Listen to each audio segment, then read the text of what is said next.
What would it look like if you had it all together? The topic of what is normal or healthy in psychology is controversial, with many assumptions being informed by the personal and cultural biases of researchers. However, the humanistic psychologist Carl Rogers does provide what I believe to be a fairly holistic idea of what the good life would look like. These are his observations, primarily based on his own work with his clients while he was a therapist. Firstly, Rogers asserts that the good life is not a fixed state or achievement. You don't wake up one day and declare yourself as having accomplished living well. He notes that many of his patients who have made great progress and change in clinical work nonetheless retain some sense of movement or ambition. The good life, according to Rogers, is not simply tension reduction. Following this, Rogers argues that the good life, rather than a state of being, is a process or direction. The direction which constitutes the good life is that which is selected by the total organism, when there is psychological freedom to move in any direction. So what does this process look like? Firstly, Rogers observed an increasing openness to experience. This is in contrast to defensiveness, in which one's ego is locked up and inhibited from engaging in any potentially disruptive experiences. To live well is to be open to the world despite the risk and fear of threats. By being fully open and vulnerable, the individual truly lives their experiences. Lived moments are no longer obscured or colored by past schemas, fears, worries, memories, or expectations. Rather, the well-adjusted individual is capable of great attention and is willing to listen. They are capable of feeling their feelings and knowing about these feelings. So firstly, there is this shift from defensiveness to openness.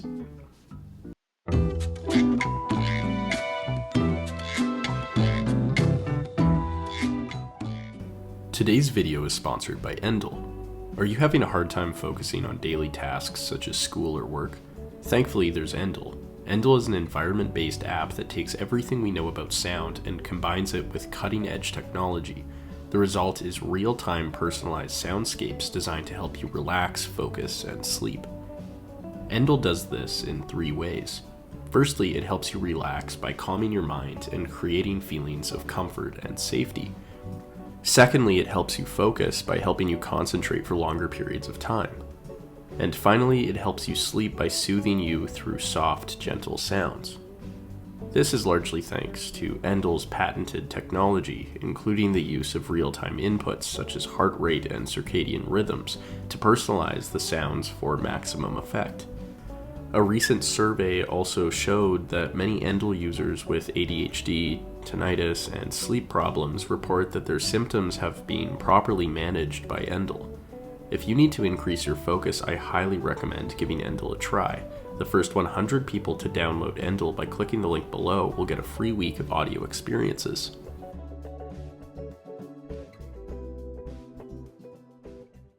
Secondly, the person who is living well usually engages in what Rogers calls increasingly existential living. In following, the person who is fully open will experience a sort of fluidity within each moment.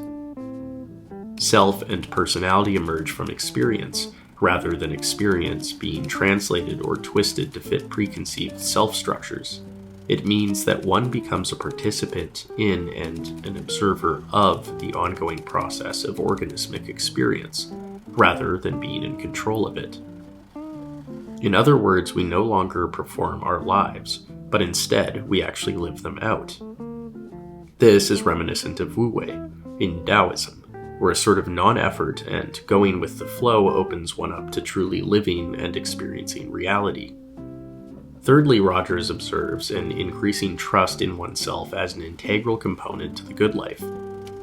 Whereas most look to others or to tradition in order to guide them, the confidence that the well-adjusted individual holds in themselves leads to a sort of non-conformity. They tend to do what feels right, and they will trust their gut first and foremost. This is of course guided through an openness to experience, as the individual has no defenses, and so they can honestly feel how they are internally reacting to a situation without distraction or disruption. We often include information that isn't really relevant to the situation at hand, taking up space for truly understanding what is in front of us. This observation has been reflected in most research on autonomy and agency, in which individuals regularly report happiness and meaning when living in accordance with their own beliefs and values. Overall, this process of functioning more fully has three components. The person moves in a certain direction, in an open and engaged manner, and makes total use of their awareness and insight in order to make self-directed decisions. One interesting and crucial outcome of this process is creativity.